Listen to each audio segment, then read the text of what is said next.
Thank God it's Friday and it's another edition of Rhapsody Clicks, where we celebrate the number one devotional, Rhapsody Realities, through sponsorship. I want you to become a partner today. You can help me sponsor a language today by giving just 1 million naira for Rhapsody Realities. You can do that. Click on the link and become a partner today. Now, do you know that in Christ you're connected to divinity? And through that connection, you come to a life of abundance, a life of prosperity, and a life of splendor.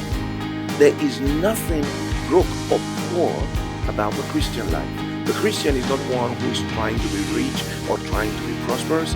Like the man of God, Pastor Chris, would always say, a Christian is one who is already prosperous, discovering their inheritance in Christ Jesus.